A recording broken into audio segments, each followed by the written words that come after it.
Eto na mga pare ko, may mga balita tayo patungkol sa Gilas Pilipinas na kailangan mo talaga malaman at hindi mapalagpas. Pero bago syempre yan, ilike mo muna ang video, mag-subscribe at pindutin ang notification bell para lagi kang updated kung may bago akong video. Salamat!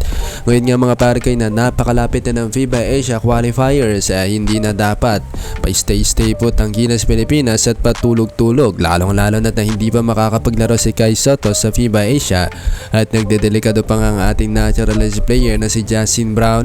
Pero ang malaking tanong ngayon, sino nga ba ang mga players na dapat natin isabak sa FIBA Asia?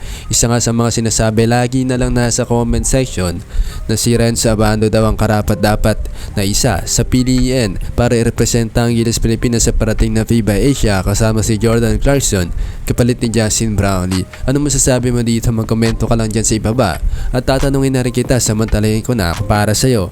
Kung ikaw ang papipiliin, sino ang 12-man lineup mo para sa parating na FIBA Asia, lalong-lalo na't patindi ang mga makakalaban natin doon. Grabe talaga yung Lebanon at hindi nga natin matalo-talo. Japan, China at South Korea talagang mga bigatin. Mabalik tayo mga pare kay Renzo Abando na kung saan may good news nga tayo dahil muli na naman natin makikita sa hardcourt sila kay si Renzo Abando. Muli na naman nga kasi siya magbabalik sa liga ng mga OPA sa KBL dahil namimiss na nga siya ng mga Korean fans, kaya naman magbabalik OPA o magbabalik South Korea na si Renzo Abando. Mabalik tayo sa Gilas Pilipinas. Sa ngayon mga pare ko hindi pa natin nalalaman kung sino nga ba ang 12 na isasapak ni Coach Tim Cone sa FIBA Asia. Pero ang alam lang natin sa ngayon hindi pa nga sila mag-e-ensayo dahil parang magiging 6-day preparation na naman nga ang mangyayari sa Gilas Pilipinas dating gawi at wala nga na naman mahaba-habang ensayo ang Gilas Pilipinas ngayon mga pare ko. Ano masasabi mo dito? Mukhang olats na naman ang Gilas Pilipinas kapag nagkataon dahil dito hindi nga kasi maganda ang 6 days preparation. Kailangan talaga ng mahababang preparasyon para sa paghahanda sa FIBA Asia.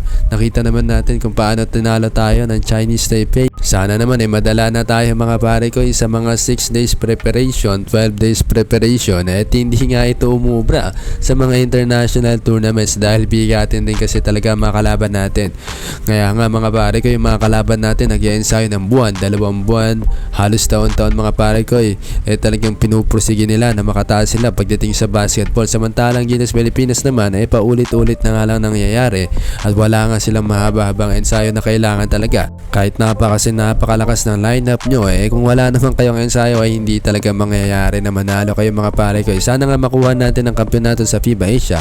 Mangyayari nga lang yan kung magkakaroon tayo ng mahaba-habang ensayo. Pero pag wala, nako, ewan na lang natin, talagang aasa na naman tayo sa swerte mga pare ko. Kaya ano masasabi niyo dito? Kailangan pa ba si Renzo Abando sa Gilas Pilipinas, si Jordan Clarkson kapalit ni Justin Brownlee, o kung meron pa kayong mas naiisip bilang naturalist player natin? Si Benny Boatwright naman hindi pa nga kumpirmado o opisyal na nagiging naturalized player ng Gilas Pilipinas at tumuusad pa nga lang ang proseso hanggang ngayon. Ano masasabi niyo dito? Magkomento kayo dyan kung sino-sino mga players o 12-man lineup niya para sa parating na FIBA Asia para durugin ang team ng New Zealand, China, South Korea, Japan.